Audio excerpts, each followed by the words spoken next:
Salut tout le monde et bienvenue aux Nouvelles Positives. Je suis Audrey Cousineau et bienvenue au 7e épisode des Nouvelles Positives. Je sais pas pour vous à la maison, mais moi je commence à être pas mal saturée par tout ce qui se passe dans l'actualité et sur les réseaux sociaux. Alors non, je suis pas là pour vous parler de choses que vous connaissez déjà, puisque le but des Nouvelles Positives, c'est de promouvoir des activités locales, des bonnes causes, des entrepreneurs qui ont un produit exceptionnel à offrir ou même une histoire qui sort de l'ordinaire. Je vais être honnête avec vous, j'avais très hâte de produire l'épisode de cette semaine puisque c'est une bonne amie à moi, mais également une artiste très talentueuse. Donc, on se dirige vers l'univers musical et je vous amène sur l'île de Montréal.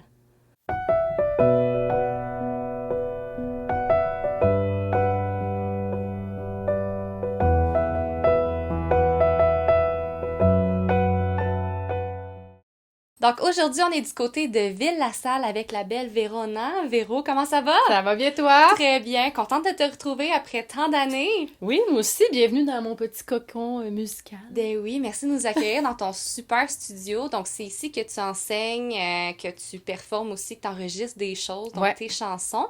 Parle-moi un petit peu de ton parcours pour les gens à la maison qui ne te connaissent pas encore. Mais dans le fond, quand j'étais enfant, je me suis comme découvert ce talent qu'est le chant, sans trop savoir que c'était un métier. Tu sais, tu te mets à chanter, puis là, les adultes sont comme, mon Dieu, qu'est-ce que c'est ça? Fait que là, j'étais allée voir un premier spectacle quand j'étais au primaire. Je me souviens, c'était les Baby Spice, OK? Puis là, j'ai compris que ça pouvait être un métier. Fait que là, j'ai fait, hey, c'est ça que je veux faire. Fait que là, je disais à tout le monde, moi, plus tard, je vais être chanteuse. Fait que ma mère, elle m'a inscrit à des cours de piano au primaire, piano classique, juste pour que je connaisse bien toutes mes règles musicales. J'ai après été au secondaire à Marguerite-la-Jemeraie qui avait un programme de musique en guitare. Donc là, j'avais piano-guitare comme instrument, mais c'était tout le temps le chant en premier. J'ai commencé mes cours de chant à l'adolescence. Puis finalement, après un background très classique, j'ai même fait de l'opéra là, quand j'étais ado puis tout ça. Je pensais m'en aller à un moment donné en opéra. Puis là, j'ai fait non, je vais aller en jazz. Fait que là, j'ai fait mes études finalement en jazz au Cégep Saint-Laurent, la technique qu'on a faite ensemble. Exact. Puis après, ça a juste déboulé les contrats. J'ai été engagée par des bands. C'était jamais sous mon nom. Donc, j'étais vraiment comme une chanteuse pigiste, qu'on appelle. Donc, on me dit, OK, toi, c'est ça les chansons que tu vas chanter. On part, voici l'horaire de l'année, voici les spectacles, puis let's go, let's go. Donc, c'était cool parce que mon rêve, quand j'étais petite, c'était d'être chanteuse internationale. Fait que je l'ai comme accompli tout de suite après le cégep. C'était comme, OK, bon, ben, j'ai fait le tour du monde avec ces groupes-là. En 2-3 ans, ça a été assez intense. Puis après, à partir de 2017, je te dirais, j'ai sorti ma première chanson solo qui s'appelle Queen. C'est vraiment une chanson pour l'émancipation des femmes parce que dans ce domaine qu'est la musique, il y a beaucoup d'hommes et on en demande beaucoup plus aux femmes avec le même salaire. Je suis un petit peu féministe. Alors, c'est ça un peu que je dénonçais dans ma chanson Queen. Puis là, j'ai quitté ces groupes-là éventuellement pour vraiment me focusser sur mon projet solo. J'ai sorti mon album juste avant la pandémie. Ouais. Mais je vais le réannoncer. Vu que c'est ça, ça va être comme ça a passé dans le beurre. Exact, comme un relancement un peu qui va se faire dans les prochains mois. Exact, puis j'ai d'autres chansons aussi dans le fond. Fait en gros, j'ai fait toutes mes études en musique, après au-dessus de 300 spectacles autour du monde, puis là, la pandémie. Exact. Donc, je me suis concocté un studio, puis là, je commence à apprendre la production. Il va falloir que tu m'enseignes des affaires. Certainement, certainement.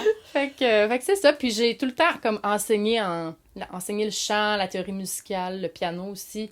Depuis que j'ai l'âge de 14 ans, en side job, ça a tout le temps été ça. Mm-hmm. Ma job étudiante. Fait que ça a été la continuité un petit peu de tout ça en ce moment. C'est ça. Fait que là, t'enseignes, t'as des élèves. Est-ce que c'est juste débutants, intermédiaires, comme à qui t'enseignes à peu près? J'enseigne à tous les niveaux.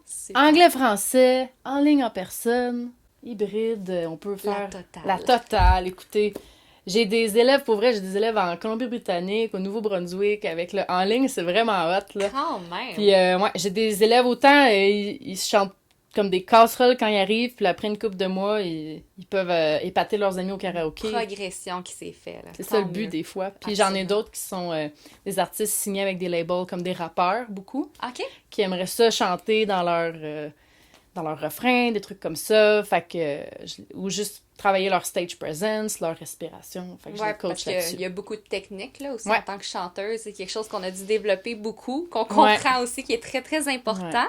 Fait que ça m'a sauvée pendant la pandémie, j'ai passé d'enseigner juste comme un side job. T'sais, avant quand je faisais la tournée, c'était les spectacles la fin de semaine, les répétitions une couple de répétitions la semaine, puis peut-être 10 élèves. OK. Que là, à partir de la pandémie, j'ai monté ça à un moment donné 30-40 élèves par semaine. Fait que du temps plein. Ça paraît. Ça m'a sauvée. Fait que vous pouvez vous inscrire. Bien oui. Puis t'as aussi, toi, t'es auteur, compositeur, interprète, donc t'écris tes propres textes, tu composes ta musique. Ça fait combien de temps que tu fais tout ça vraiment, que t'as vraiment exploré ce côté-là de toi? Ben en fait, au cégep, il y avait un programme qu'on pouvait ajouter une année de plus à la technique. Au programme d'interprétation, on pouvait rajouter une année en composition et arrangement. Donc, ça a vraiment été là que je me suis comme prise plus au sérieux en tant que compositrice. J'ai fait, OK, là, j'ai les techniques, là, j'apprends vraiment, on se plonge là-dedans. Puis, ça a été vraiment, ça m'a vraiment, vraiment aidé.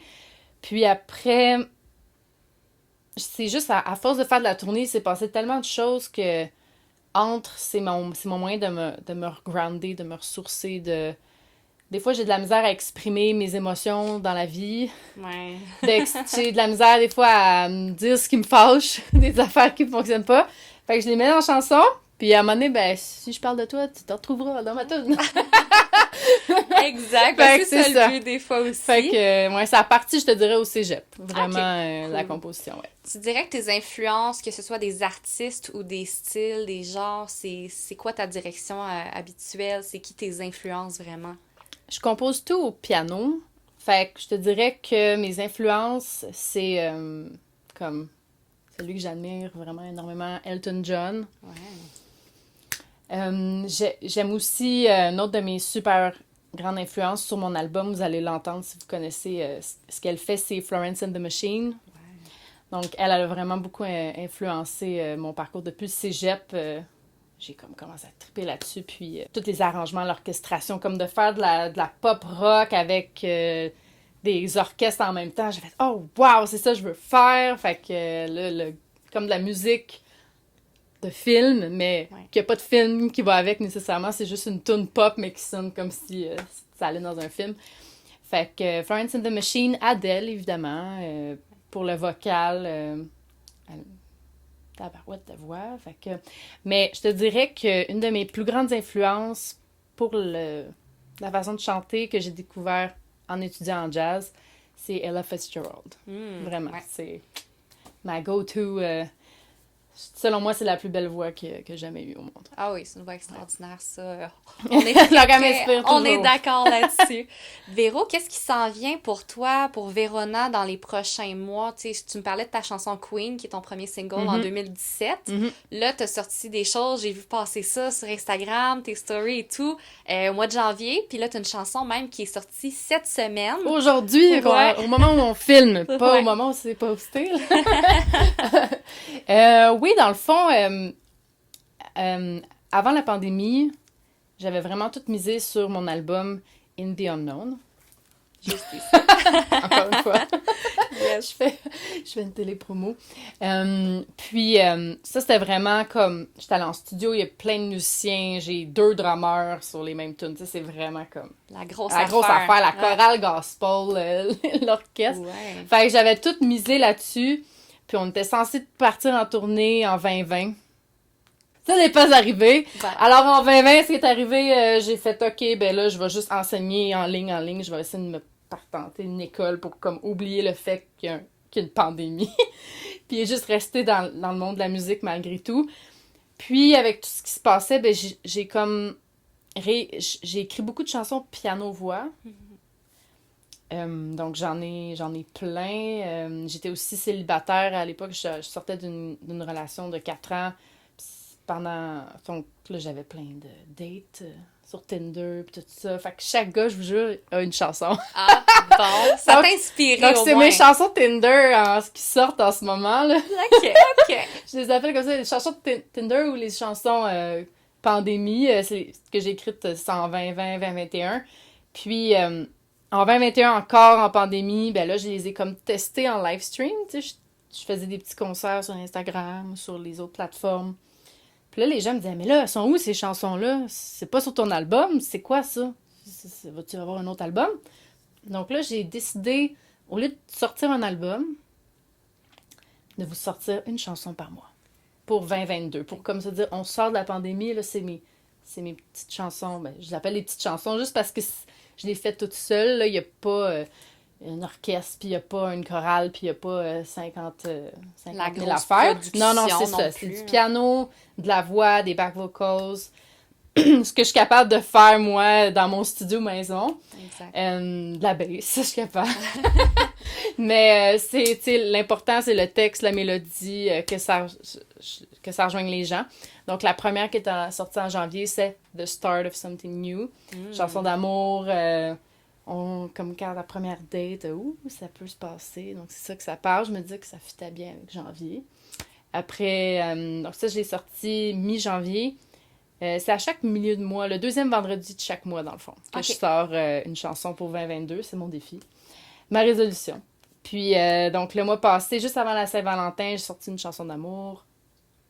You're Everything. Et là, 11 mars, au moment où on se parle, j'ai sorti une chanson un peu plus sensual. Oh. Ça s'appelle Give It a Shot. Fait que c'est pas mal ça. La chanson d'avril, en tout cas, abonnez-vous à mon Spotify ou Apple Music ou Deezer. Peu importe la plateforme que vous avez, YouTube, je suis là et à chaque deuxième vendredi du mois, il va y avoir une petite surprise. Fait que c'est pas mal ça pour l'année. Puis j'ai des spectacles aussi. Le 19 mars, ça commence. Je vais être à Montréal au pub La Cale. C'est un pub zéro déchet. C'est vraiment cute. Ça fit avec mes valeurs. C'est sur la rue Saint-Hubert. Donc La Cale, pub zéro déchet. Samedi 19 mars, il reste des places parce que là, c'est 100% capacité. Wouhou! Ouais, enfin! Oui, on est content, on est content. Je vais vous faire toutes les chansons de mon album et je vais vous faire les nouvelles et peut-être des inédites aussi. Oh, fait que tout du contenu est original. Ouais, pas de cover pas de nécessairement. cover. Super. J'en ai fait assez. Non, j'ai rien contre les covers.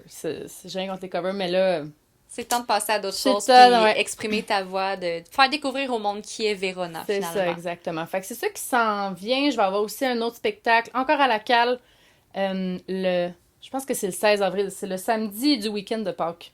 OK. OK, je retourne là. Ça va être plus parce que c'est le mois de l'environnement. Ouais. Puis en septembre 2021, j'ai fait une version française de ma chanson Homeland, qui était sur mon album. Je l'ai faite en français, ça s'appelle On a oublié. Donc là, on va la pousser pour les radios le mois prochain. Les radios au Québec. Donc ça va être plus sur un thème là-dessus, le spectacle en avril à la Cale. Puis après, je vais être à l'Orbite au mois de mai, le 6 mai, vendredi 6 mai. Puis le 29 mai, dimanche 29 mai, à la Marche à côté. À date, je reste pas mal à Montréal. Je suis une Montréalaise, donc c'est un peu plus facile pour moi de me booker là. Mais j'aimerais ça bientôt aussi aller dans le coin de Sherbrooke, Trois-Rivières, Québec, peut-être Rive-Sud, Rive-Nord. Exact. Ça s'enligne pour ça. Génial. Donc, c'est ça. On repart, hein? On Ah oui, pas le choix, mais tant mieux. Ça fait du bien de revivre un peu Ouais. puis faire découvrir la musique aux gens, surtout des artistes locaux. Je trouve que c'est très important. Puis il y en a des très, très bons à Montréal aussi. Donc, n'hésitez pas à aller suivre Vérona sur sa page Instagram, Facebook, sa chaîne YouTube également. Écoutez sa musique partout, qui est disponible pas mal sur toutes les plateformes. Merci beaucoup, Vérona, Merci de nous à toi. recevoir. Et j'ai très hâte d'entendre tes prochaines chansons. Yes! On fera une collab. Oh oui! Moi, je suis dans. Merci d'avoir été des nôtres et n'oubliez pas, si vous entendez parler d'une bonne cause ou également un entrepreneur qui offre un produit exceptionnel, n'hésitez pas à communiquer avec nous juste ici dans les commentaires ou également sur la page Facebook, Instagram des Nouvelles Positives. N'oubliez pas également d'aller voir la musique de la belle Vérona. On va mettre les liens dans la description. Et Rive-Nord, Rive-Sud, région du Grand Montréal, n'hésitez pas à nous écrire. On a bien hâte d'aller vous rencontrer, partager un petit peu plus de nouvelles positives Sur ce, je vous souhaite un bon dimanche à tous. On se revoit la semaine prochaine.